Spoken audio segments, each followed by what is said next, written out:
Olá, meus carinhos, como estáis? Eu espero que vocês estejam muito bem. E agora vamos iniciar a nossa aula número 7. Salvo engano, número 7 é aula número 7, onde nós vamos estudar tópicos de cultura, um apartado solamente de gramática, pero muito importante.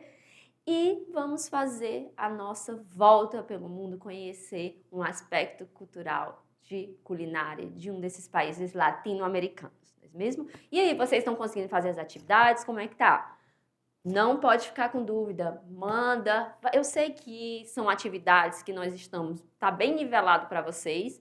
Então, portanto, é fundamental que pratiquem mesmo, tentem fazer ali sozinhos, depois busquem no material mesmo de vocês já tem as atividades com gabarito, mas não vai diretamente no gabarito, tá? Primeiro tenta, intenta, depois vá buscar a resposta para corrigir solamente, sim? Agora vamos ver aqui, vamos para a tela para ver o que tem de bom hoje pra gente.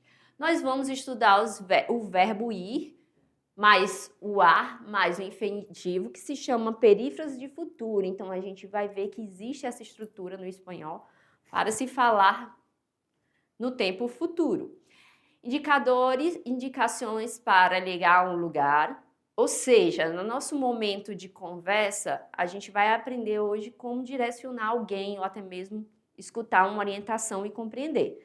Espaços públicos, que é nuestro apartado de léxico, a gente vai aprender a falar sobre os lugares, os espaços públicos, como é que a gente pronuncia e conhecer novas palavras, não é? E a volta dos que não foram, nós vamos para a culinária de Honduras. Então, vamos iniciar. Perífrases do futuro, como tem dizendo lá no comecinho, são os verbos, essa junção do verbo, deixa eu ver aqui, prof. Deixa eu clicar aqui na canetinha para aparecer, pronto. Então, é a função do verbo ir, mais no presente, mais o ar, mais o infinitivo. Ai, professora, peraí, não estou entendendo nada. Calma, calma. Vamos começar lembrando como é o verbo ir no presente? É yo voy, eu vou, não é? Então, yo voy.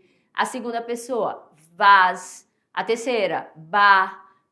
A primeira do plural, vamos. A segunda, vais, ellos van. Então, eu já sei que, por exemplo, yo voy a comer. Ficou mais simples, né? O verbo ir conjugado mais a preposiçãozinho que é necessária e o verbo da ação no infinitivo. O que você vai fazer? Eu vou a comer, eu vou a viver em outro país. Eu vou viver em outro país. Então, o segundo verbo vai estar em quê? Vai estar no infinitivo. E o verbo ir conjugado. Então, vamos para exemplo que fica mais fácil. Exemplos. En el lunes va a llegar su regalo. En el, que a gente já sabe que quer dizer no. Lunes. Lunes é o quê, gente? A gente sempre vem trabalhando vocabulário dia das semanas. Lunes é segunda. Va a llegar, ó. Va a llegar su regalo. Su regalo é o quê? Seu presente. Mas presta atenção aqui, ó. Va a llegar. A gente fala parecido. A gente fala assim, ó. Segunda-feira vai chegar seu presente. Para eles tem uma preposição aí no meio, tá? Va a llegar. Va a llegar. Mañana vamos a necessitar muita ajuda. Tá vendo que também, temos que ficar atento que é o nosso verbo também no futuro. Ó, mañana vamos a necessitar muita ajuda. Como é que nós falamos em português? Amanhã vamos precisar, necessitar, é difícil falar, né? Muita ajuda. Então, parece, o que difere? O que difere é a preposição, não é mesmo? A preposição vai ser diferente, a necessidade da preposição, mas o sentido é o mesmo. Vamos a necessitar. Que a gente fala assim, amanhã é a forma de futuro que a gente mais usa, é a perífrase. A gente fala muito assim, ó, nós vamos precisar de ajuda, em vez de dizer precisaremos de ajuda, parece mais formal, né? Tem gente que utiliza, não, mas se você presta atenção no que é dito mesmo em português, acaba que a gente usa mais a perífrase também. E o que é que difere do espanhol? No espanhol a gente vai ter que usar a preposição. Vamos a necessitar, vamos a bailar, vamos a comer. Então vamos lá, marcadores temporais. O porquê os marcadores temporais? Porque quando a gente começa a falar de tempos verbais, a gente tem que saber que existem os marcadores, como amanhã, hoje, depois de amanhã, que são marcadores do futuro, ano que vem. Marcadores do passado, ontem, que é ayer, anteayer, que é anteontem. Por exemplo, 18 de fevereiro, e a gente já está, digamos, em dezembro. Então, dentro do contexto, se eu estiver falando do passado, aí o leitor vai compreender que é passado. Futuro, pelo tempo verbal, também vai completar o sentido. Então, vamos ver aqui, ó. Por la noite, eu vou colocar um marca-texto aqui para você ir acompanhando, tá? Ó. Por la noite, de noite. En breve, em breve. La próxima semana, na próxima semana. Tá vendo que tudo aqui tá referente ao futuro. El próximo lunes, na próxima segunda. El próximo fim de semana, no próximo fim de semana. El próximo mês, no próximo mês, entre outros. Então, eu posso dizer assim, ó. El próximo mês, yo voy a salir con mis amigos. Voy a salir com mis amigos. Perífrase de futuro, tá bom? Seguindo, aqui, ó, o que foi dito, os passadores. Então, vamos, ó, verbo ir, a preposiçãozinha, o verbo no infinitivo. Vamos para um exemplo aqui na... No te muevas. Sabes lo que va a passar. Olha aí, no te muevas, sabe que o Garfield. Olhando, né, a leitura não verbal aqui, linguagem não verbal. São gêneros que a gente precisa olhar tanto as palavras, que são o quê? A parte dos textos, como a linguagem verbal e não verbal, que é uma linguagem mista, né? Te vas a subir. Te voy a decir. Ó, a perífrase. Te vas a subir, te voy a decir que estar gordo. Aqui está falando quem é? A balança, né? Depois te vas a enojar. Enojar é sentir raiva.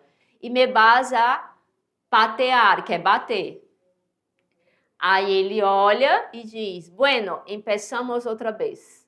Aí ele, super gordiflón. Tipo assim, vamos lá, vamos começar de novo, vamos começar de novo, empezar hoje, vamos começar de novo. Ele, sobe, né? Aí fala, chama de gordo e tudo mais. Enfim, aqui a gente utilizou o quê? As perífrases. Te vas a subir, voy a decir, vas a enojar. As 3 palavras com um valor único, tá? E quando usar em resumen? Podemos usar a perífrase do futuro. Quando? Para descrever uma ação que vai se realizar imediatamente.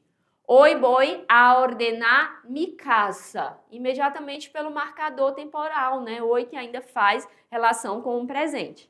Para descrever uma ação futura. A partir de mañana voy a tener más trabajo. Esse más é acentuado, no sentido de mais, né?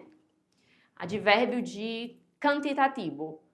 Para refletir uma intenção. Prometo que sábado vamos a comer pizza. Gente, mesmo que a gente não estivesse estudando perífrase verbal, o que acontece? Se lá tivesse na interpretação textual, tendo essa sentença, essa oração, prometo que sábado vamos a comer pizza, ficaria claro que estamos falando de uma ação que vai acontecer no futuro.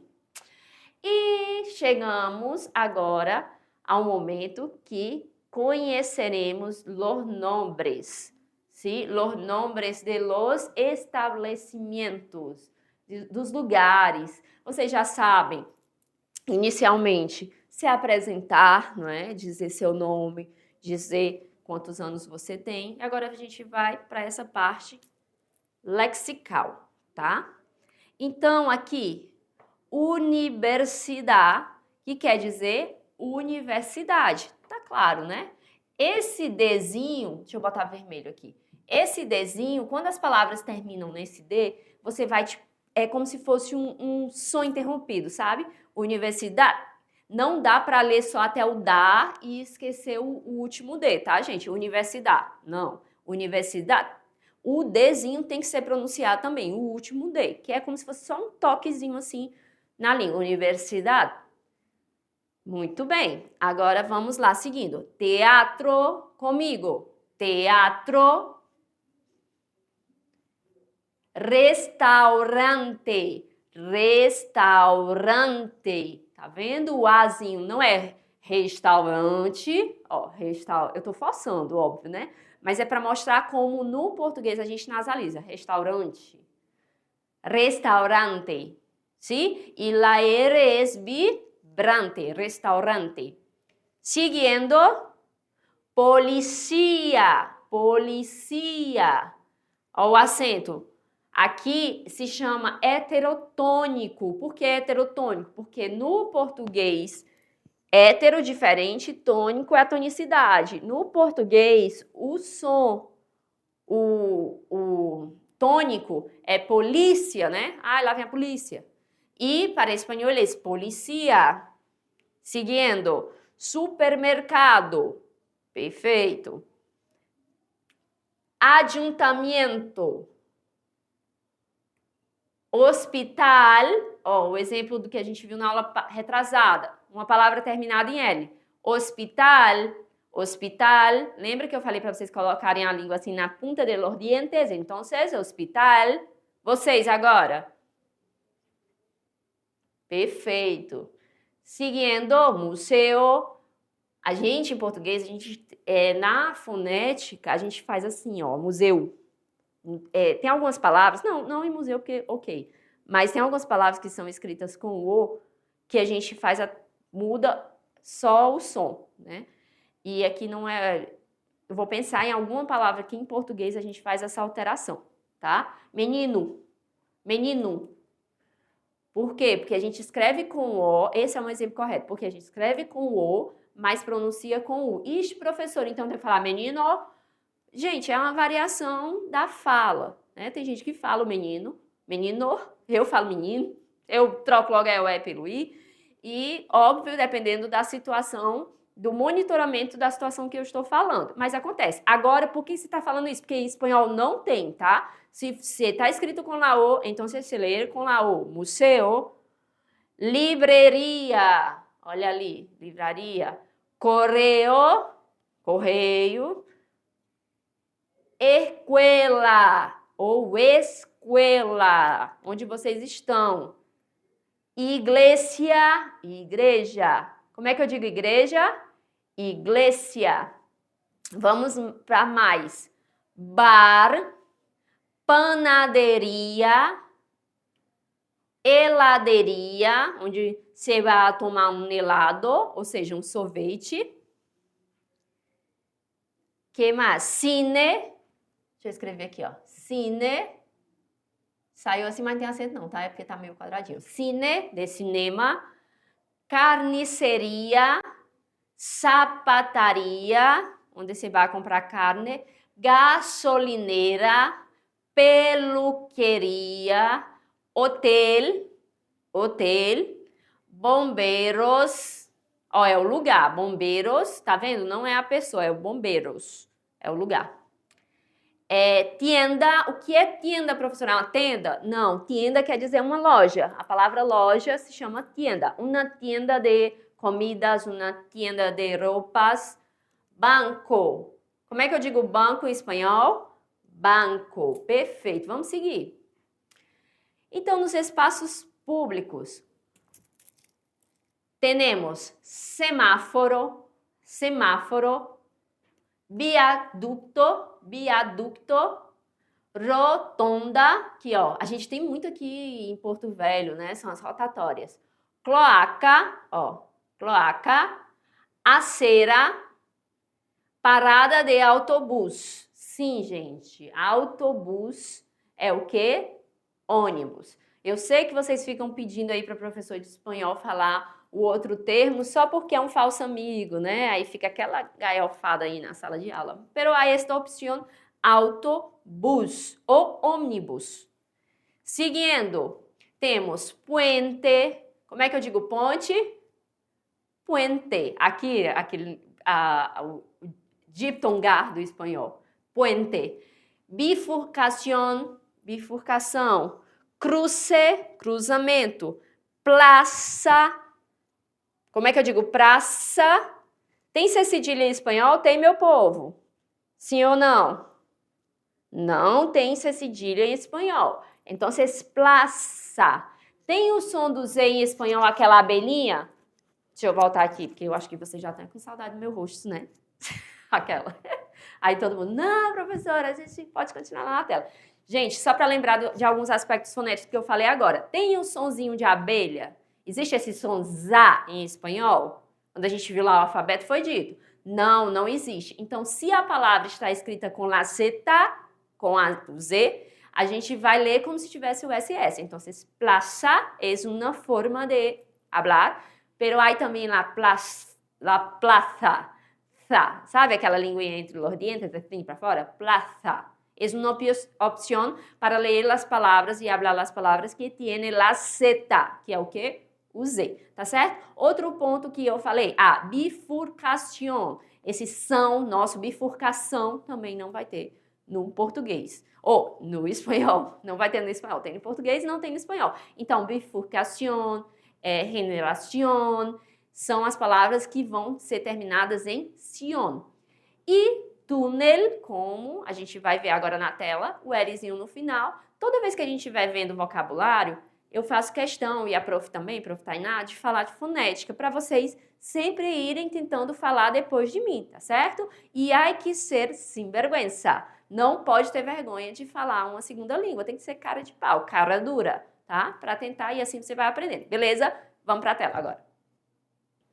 Então, túnel. Aqui mais um exemplo. Desviação.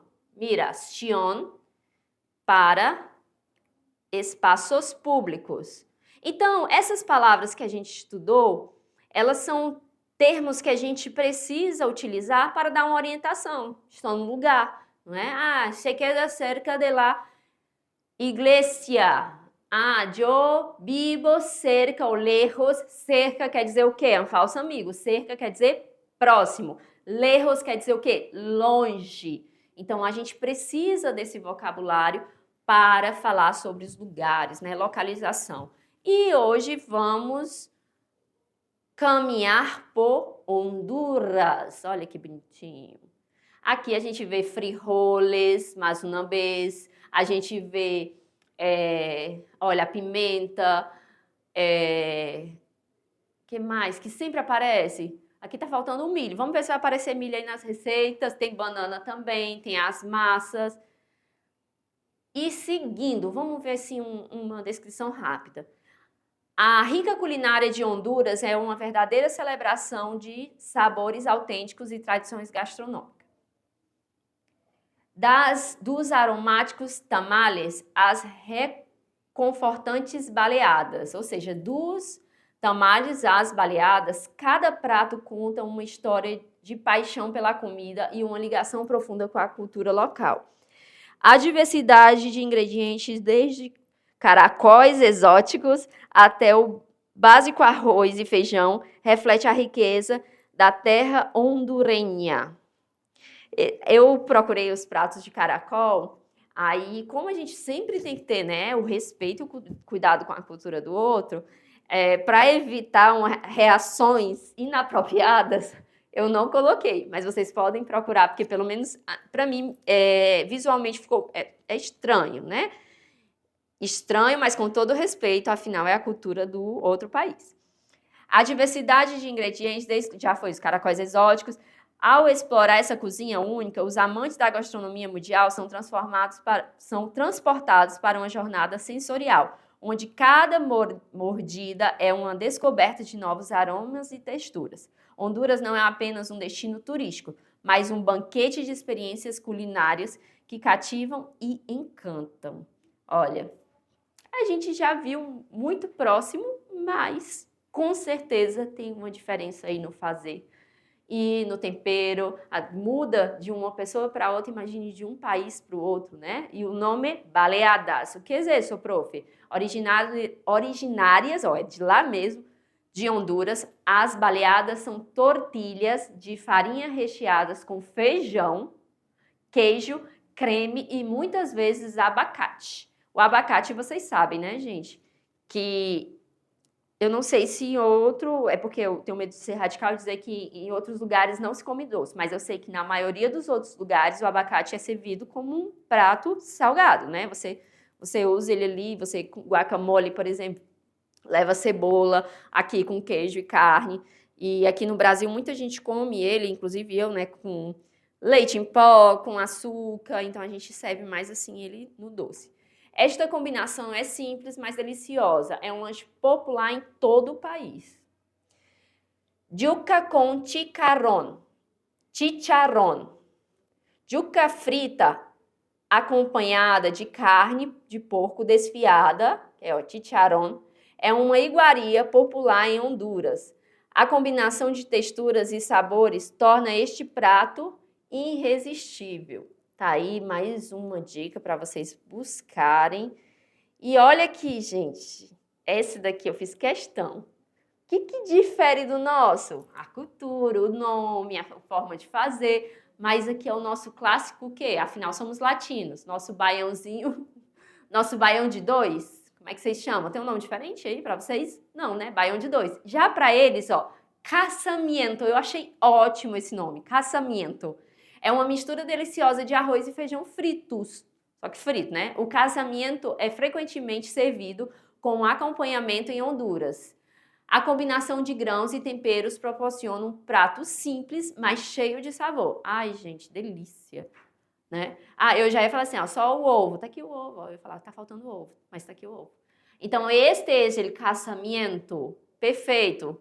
Um casamento perfeito, arroz e feijão. Pronto, existe casamento perfeito. Tamales. Tamales hondurenhos são pacotes de massa de milho recheados com carne, batatas e temperos, cozidos em folhas de bananeira.